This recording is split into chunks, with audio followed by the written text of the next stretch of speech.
Boa noite. Quero dizer que é um privilégio poder, agora sim, receber meu querido amigo, professor Máximo Sosso. Digo isso de público, entendo que ele é hoje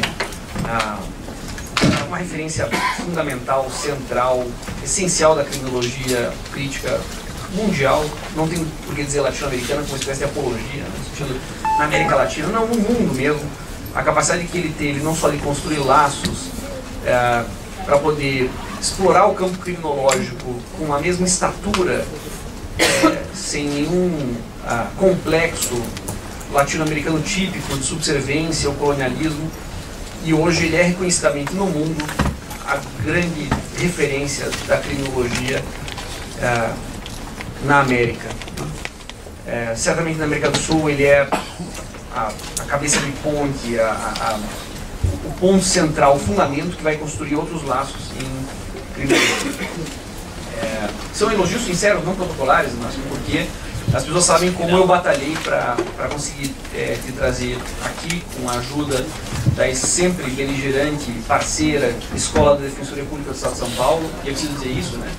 Assim, desde o início da minha carreira aqui na Universidade de São Paulo, sempre tem sido um grande parceiro da Escola da Defensoria Pública do Estado de São Paulo, que reconhece a importância de fazer esse tipo de seminário para poder desenvolver o campo criminológico crítico, muito mais do que seria aquela mera ideia de uma aplicação de cursos imediatos, de aplicação prática, mas de aprofundamento teórico, enfim, de investigação perfunctória, enfim, um grande gosto, né, Takara, muita graça, mas eu tenho alguns recados paroquiais preliminares, antes da nossa Eucaristia criminológica.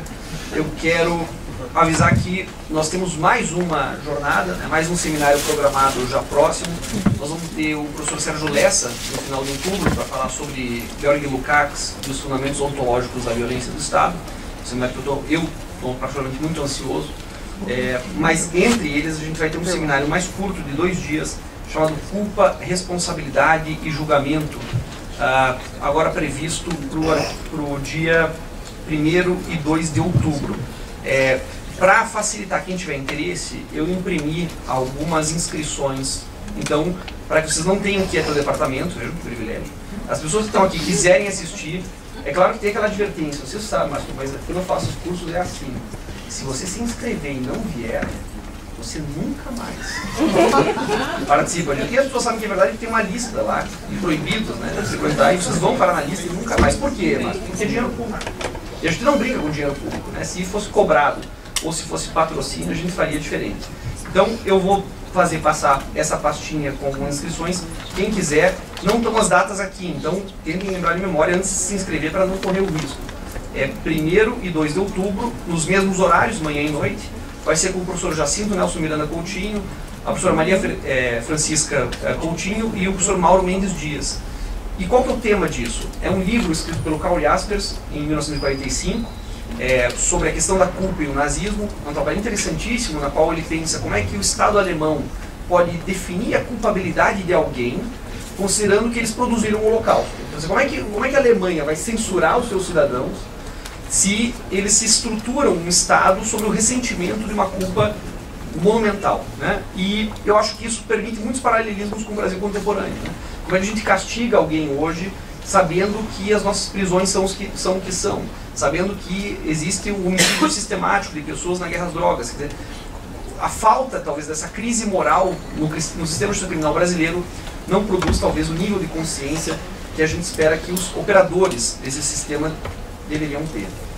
Então, vocês estão todos convidados. É uma interface que não é propriamente criminológica crítica, mas uma interface entre direito penal e psicanálise, que é um campo, assim, pouco explorado, acho que não explorado aqui na faculdade. Não sei se algum professor aqui, colega meu do departamento, faz interface de direito e psicanálise.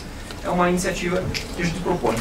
Esse professor Mauro Mendes Dias, assim, eu não vou falar do Jacinto e da Maria Francisca, porque, enfim, eles são do campo já conhecido do processo penal, mas o Mauro Mendes Dias, entre outras coisas, se corresponde até hoje com o Unabomber e faz a terapia psicanalítica do Unabomber à distância por cara. É um sujeito interessantíssimo, né? Um dos fundadores da Biblioteca Freudiana no Brasil, um psicanalista de primeira estatura.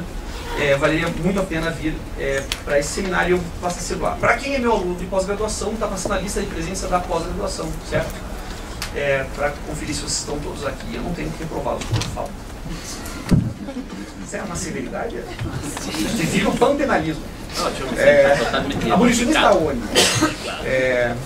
Então, dito isso, né, pedindo desculpas aí pela longa apresentação dos seminários que vem, eu tenho a máxima honra de passar a palavra ao professor Dr. Máximo Sosso, para que, enfim, continue a partir da diacronia que ele apresentou no dia de hoje, sobre questões que dizem, entre outros, respeito à criminologia sul, né, que hoje parece ser o assunto que faz o olho dos europeus brilharem, né? É lógica interessante, né? É uma criminologia que hoje parece ter uma potência que eles querem, né, poder explorar a partir do nosso lugar. Mas muito obrigado novamente. Se eu dar a palavra é sua. Muito obrigado, Maurício, novamente. Então falo espanhol, ¿no? Como hoy en la mañana mi portugués es muy malo, como para poder hacer esto detalladamente. Entonces, lo que hicimos hoy en la mañana, para repasar un poco, algunos tal vez no estaban, no pudieron venir, fue tratar en primer lugar, en un primer bloque, de discutir esta palabra, criminología, tratando de revisar los momentos de emergencia de esa palabra, los significados que se le atribuyeron ligados a una matriz positivista y las distintas tensiones que a partir de ese momento histórico se suscitaron. Tratando de desembarazarnos de una manera de pensar la criminología que surge en esos vocabularios de la década de 1870-1880 como una disciplina científica, poniendo en jaque los componentes fundamentales de ese proyecto, discutiendo un poco en torno al pretendido objeto que se generó y mostrando cómo este campo de saber se fue constituyendo como un campo de saber plural, donde se superponen objetos que tienen una relación entre sí que no es del todo pacífica, sino que es más bien todo lo contrario, bastante conflictiva, y donde se superponen también formas de producir conocimiento que son muy diferentes entre sí, orientaciones que son muy diferentes entre sí, y que entre las que también reina un alto nivel de conflictividad. Entonces, por tanto, un poco lo que tratábamos de hacer era abogar por una mirada acerca de la criminología que fuera una mirada que reconozca su carácter de un campo de saber polivalente, complejo, y que como tal es un campo difícil de historizar, decía, ¿no? O sea, difícil de construir una especie de historia completa de ese campo. A partir de esta definición, lo que hicimos luego fue ubicarnos en el escenario de América Latina y tratar de hacer de un modo bastante veloz, digamos, una especie de pequeño recorrido por la historia del pensamiento criminológico en América Latina, tratando de mirar específicamente la cuestión del viaje de las ideas criminológicas desde los países centrales hacia los países latinoamericanos y cómo en el escenario de América Latina los intelectuales construyeron ideas sobre eso que en el primer bloque habíamos definido, me olvidé decirlo, cuestión criminal, ¿no? La expresión criminal. Cómo los intelectuales latinoamericanos generaron ideas sobre el delito de la pena, trayendo conceptos y argumentos que se gestaron en los países centrales.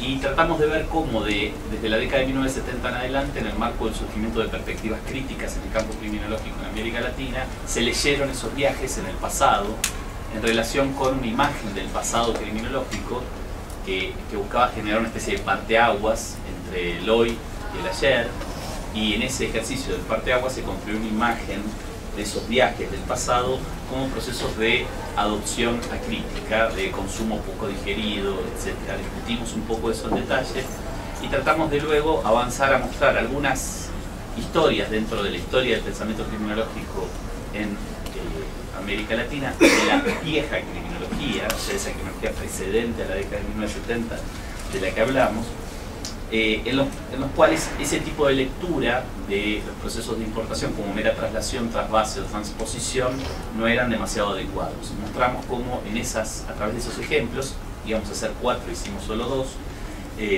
por una cuestión de tiempo, 2 ejemplos además viejos en el tiempo, del siglo XIX, mostramos cómo existen en esos procesos de importación operaciones también de adaptación y de rechazo. Entonces, a partir de ahí tratamos de pensar alternativamente esa relación entre los países centrales y los países latinoamericanos en la producción de conocimiento en la historia del pensamiento criminológico un modo más compleja, utilizando la metáfora de la metamorfosis, como una manera de pensar lo que le pasa a las ideas cuando viajan entre una allá y una acá, cuando atraviesan el tiempo, ¿no? Y se combinan esos efectos de mantenerse iguales y al mismo tiempo modificarse. Sí, hoy también hacía esto. Y entonces lo que tratábamos de hacer a partir de eso era de extraer, dijimos al final, una serie de instrucciones para pensar el presente criminológico desde una perspectiva crítica en América Latina, ¿no? Yo decía un poco, a partir de esos relatos, de esas historias, de esas pequeñas historias en la historia del pensamiento criminológico, es posible articular algunas claves de cómo los intelectuales locales a lo largo de la historia innovaban, creaban, como de algún modo, para usar el título de un artículo que fue el primer texto en el que yo traté de involucrarme en esta temática, los traductores traicionaban, ¿no? Los traductores se comportaban como traidores, ¿no? como traicionadores. Y a mí me parecía que en líneas generales, aún en esa vieja criminología, era posible entonces rescatar de ahí una instrucción que tenía que ver con esto del encuentro con el momento empírico, que es lo que terminamos charlando un poco a partir de un comentario de la compañera hacia el final de la reunión, que era, bueno, un encuentro con el momento empírico, asistemático, metódico, intuitivo, etcétera, que era el de esos intelectuales, pero que generaba una vocación por darle sentido a lo que decían en una acá, en un contexto preciso, que implicaba esto, producir un cierto nivel de rechazo o adaptación de lo importado. También puntualizábamos otro elemento importante, que era que el allá, lo producido en los países centrales, en torno a la cuestión criminal, en términos de conocimiento sobre la cuestión criminal, nunca fue, ni siquiera en momentos en los que ciertos vocabularios se volvieron hegemónicos, nunca fue un panorama de carácter unitario, sino que siempre era posible además jugar con distintos allá, con distintas fuentes de ideas para pensar la cuestión criminal desde esos países centrales, utilizadas acá para discutir elementos de aquello que se buscaba importar, ¿no? Entonces, típicamente uno podía usar nuestro ejemplo de Luis María Drago y la importación de las ideas de Lombroso, podía usar antropólogos positivistas europeos para negar la noción de atavismo de Cesare Lombroso, usando justamente otras fuentes teóricas para pensar esa alternativa. Entonces, lo que yo había prometido desde el inicio del día de hoy de la mañana era que íbamos a tratar a partir de este recorrido de ir edificando un argumento de carácter más general, que tiene o que coloca en el centro de la escena la relación entre el sur y el norte global en el plano de la producción de conocimiento, de conocimiento sobre la cuestión criminal, y que de algún modo se conecta con todo lo que venimos discutiendo durante la mañana, pero pretende retomarlo y plantearlo en un plano, como digo, de carácter un poco más general. Esta tercera parte del día de hoy está ligada un poco a un trabajo un poco más reciente que el que citábamos antes, que es Viagens Culturais do Estado Criminal, que se publicó en portugués en el 2014, que nació de una colaboración con algunos colegas y amigos australianos, especialmente un artículo que publicamos en el año 2016 en el British Journal of Criminology, llamado Southern Criminology, que dio lugar luego a esos dos libros que también había mencionado hoy al principio, que se publicaron. Uno se publicó este año ya, que se llama The Palgrave Handbook of Criminology and the Global South, es este, pero no logro hacer lo que quiero hacer, bueno, que es evitar que salga el precio, que es, en este caso son ceros. Pero bueno, ese es el libro. Y otro libro que sí lo logré hacer acá, que se llama Southern Criminology, que está por salir en las próximas semanas, y que es un libro en el que de algún modo retomamos las producciones que se incluyeron en el handbook, que es un libro que tiene 1200 páginas, colaboran 70 autores de 24 países distintos. Tratamos de, discutiendo con esas producciones intelectuales, hacer algo mucho más que la introducción que el handbook tiene, que era un primer tentativo bastante, a mi juicio, bastante precario, digámoslo así, de trazar algunos elementos en términos de lo que ese diálogo generaba. Entonces, por tanto, este segundo pequeño libro, con estos mismos colegas, al que sumamos a un importante criminólogo de origen australiano neozelandés, pero que trabaja en Australia y que es un exponente muy importante de la criminología verde hoy a nivel global, que es Chris Walters, tratamos de producir ese proceso de forma más acabada, y por tanto este pequeño libro, Southern Criminology, es una especie de segunda parte del campo, o de complemento del campo. Entonces, el origen de esta reflexión está ligado, por un lado, a mi trabajo anterior sobre el problema de la traducción y de la importación y la relación entre los países centrales y los países latinoamericanos en la producción intelectual en el campo criminología a lo largo de su historia, en el pasado y en el presente. Hasta ahora no hablé mucho sobre el presente, pero voy a tratar de volver sobre ese presente. Hice algunas pequeñas como comentarios que podían estar ligados a ese presente, pero pretendo hacerlo ahora a ese ejercicio. Y por otro lado, una serie de preocupaciones teóricas de mis colegas australianos como Kerry Carrington y Russell Hobbs en torno a la historia del pensamiento criminológico en Australia, un escenario bastante difícil de pensar asociado a la palabra sur, aunque geográficamente obviamente está en el sur, y en función fundamentalmente de que es uno de los países más ricos del globo, tiene un Producto Bruto Interno por cápita que lo aproxima a los países nórdicos, a los países escandinavos, con niveles de pobreza, de desigualdad, de desocupación relativamente contenidos, con instituciones universitarias extraordinariamente ricas, que tienen bibliotecas donde hay libros, esa cosa que es extraordinaria, y donde tienen profesores bien pagos. Yo vengo a hacer un mes y medio de huelga en mi universidad, reclamo de salarios dignos, o sea, las distancias son muy llamativas. Pero sin embargo, como todos ustedes saben, Australia, lo que llamamos Australia, es un vastísimo territorio que fue colonizado por el Imperio Británico, y la construcción de un Estado-nación es, en gran medida, en ese escenario, es hijo del proceso de colonización, y el legado de la colonización es terriblemente vigente, está terriblemente vigente hoy, ¿no? Australia, una pretendida democracia liberal, hasta el año 1968 le negaba el derecho a votar a todas las personas que eran definidas como pertenecientes a cualquier etnia de las poblaciones originarias. Dije bien, 1968. Nosotros hemos tenido nuestras dictaduras, pero los australianos tuvieron también sus cosas bastante, digamos así, dramáticas. Durante más de un siglo clausuraron cualquier forma de participación política de una minoría muy consistente de su población y la sometieron a un estado de infancia, ¿no? La trataron como si fueran infantes, sistemáticamente en todas las políticas del Estado, reflejadas en todo el derecho del Estado.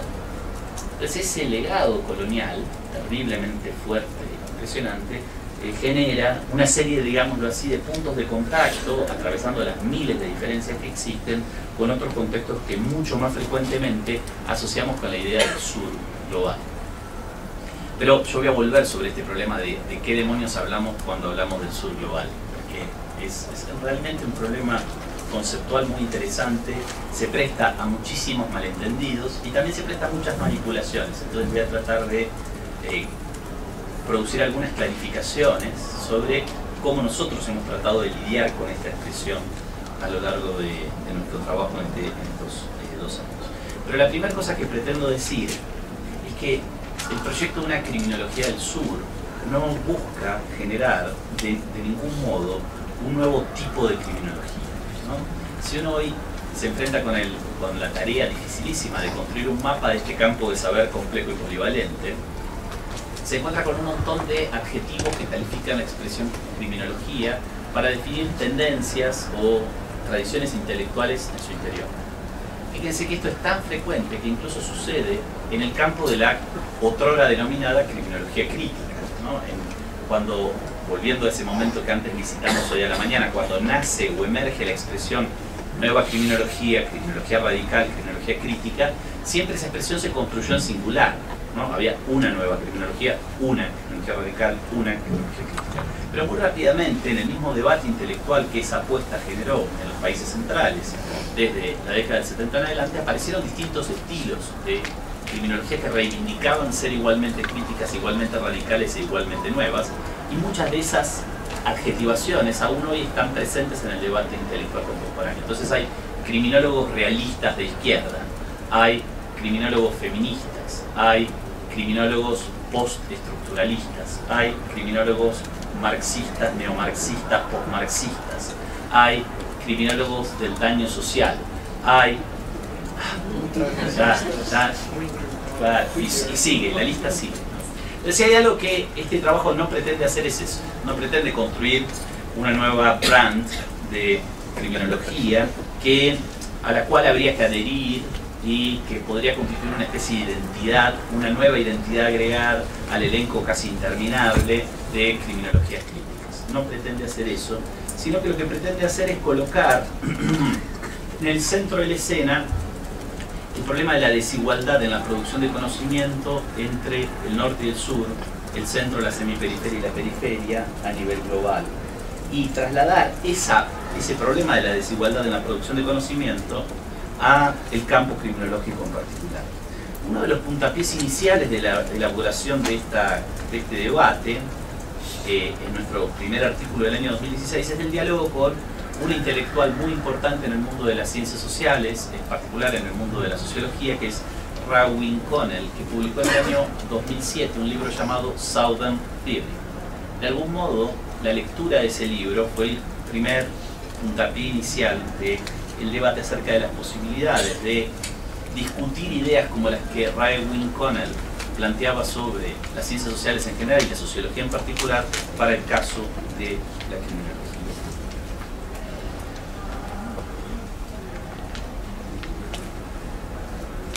Un concepto fundamental en el trabajo de Raewyn Connell y por tanto también en nuestro trabajo que nosotros hemos usado y hemos de algún modo desplegado es la observación crítica acerca de cómo juega la relación entre el norte y el sur en la producción y difusión de conocimiento en el campo criminológico. Y cómo tanto en el norte como en el sur se reproduce algo que Connell llama, con una expresión que no sé si es la mejor pero que es interesante, pensamiento metropolitano. Para hacer referencia, en realidad, Connell está pensando como investigadora que trabaja en Australia sobre el escenario australiano, para hacer referencia a la relación entre imperio, entre metrópolis y colonia en un contexto imperial, a lo largo de una larga historia imperial. Entonces, el pensamiento metropolitano es algo en Connell que es reproducido no solamente por quienes habitan y trabajan en esas regiones del globo que típicamente asociamos con la extensión norte global, suspendamos por ahora las dudas, después vamos a volver sobre qué quiero decir cuando digo eso, sino que es también algo que se reproduce en el sur global, en las instituciones que se dedican a la producción de conocimiento. Es un tipo de pensamiento que construye a el norte como la fuente de los problemas para el pensamiento, como la fuente de las respuestas para esos problemas. Los conceptos y los argumentos que se inventan en el norte global pasan a ser, como lo decíamos hoy más temprano también, conceptos universales, conceptos de carácter general, conceptos que no tienen ni tiempo ni lugar, ni tiempo ni lugar. Son conceptos que tienen la capacidad, conceptos y argumentos que tienen la capacidad de viajar a través de las fronteras porque tienen desde su mismo nacimiento una vocación de ser generales y universales. Pero en esa construcción de esos conceptos y argumentos, tanto en el norte como en el sur, se coloca al sur, pues vamos a volver sobre este problema, se coloca a eso que aparece como el sur global, como lo periférico, lo semiperiférico, o como voy a tratar de preferir lo subalterno, se lo coloca como un lugar de exploración, ¿no? El sur aparece como una fuente, en todo caso, de datos, como un lugar donde uno puede hacer investigación empírica en la cual se testean los conceptos y los argumentos de carácter general y universal producidos en el norte. Entonces, en cierto sentido, los investigadores que reproducen el pensamiento metropolitano, tanto en el norte como en el sur, se dedican a hacer investigación empírica en tanto colección de material empírico para el proceso de producción de conocimiento de carácter general y universal, ordenado y guiado por el norte global. Del mismo modo en que esas mismas regiones del mundo proveen de materia prima o de material humano en forma de fuerza de trabajo, y lo han hecho a lo largo de un largo proceso histórico, reproducen esa posición subordinada, generando en todo caso material empírico. Un material empírico que tiene una relevancia siempre en relación con esos conceptos y argumentos del norte global, o en todo caso tiene una relevancia reconocida en el mismo escenario del sur global, una especie de relevancia de segundo orden, una especie de conjunto de ideas con la cual pueden entretenerse los investigadores que trabajan en ese escenario, en esa región, pero que no tienen capacidad para circular más allá de las fronteras del sur. Esto está muy ligado también a la construcción del norte como un norte a seguir, ¿no? Esta idea que vemos en muchas otras metáforas que han servido para pensar las divisiones globales, tanto en términos económicos como políticos como culturales, y que han acompañado los debates intelectuales a lo largo de la construcción del capitalismo y a lo largo de la construcción de la modernidad. Desarrollo, subdesarrollo, primer mundo, segundo mundo, tercer mundo, industrializado, en vías de industrialización. Son todas expresiones que se construyeron para connotar las divisiones globales en distintos terrenos, en el plano económico, en el plano político, en el plano cultural, y connotar por tanto los estadios desiguales en cualquiera de estos tipos de procesos, pero que al mismo tiempo connotan evidentemente uno de estos pares en las estructuras binarias, lo industrializado, lo civilizado, lo moderno, el primer mundo, lo desarrollado, como un punto de llegada, como comúnmente decimos en español, no sé si se dice mucho en portugués, como nuestro norte, ¿no? Nuestro norte en términos de cuál es nuestra dirección, hacia dónde tenemos que ir. Este es un supuesto muy importante en el campo de la producción de conocimiento, en general en las ciencias sociales y humanas, y en particular en la criminología. Por eso el norte aparece como un lugar en el cual, al cual idealmente habría que imitar.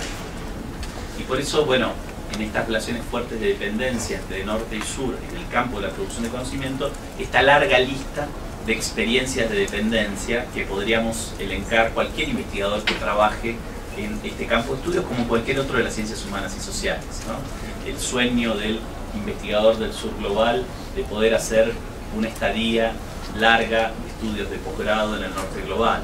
La estadía en el de posgrado en el norte global como el momento en el cual se certifica que uno ha pasado a otro estadio en su carrera académica.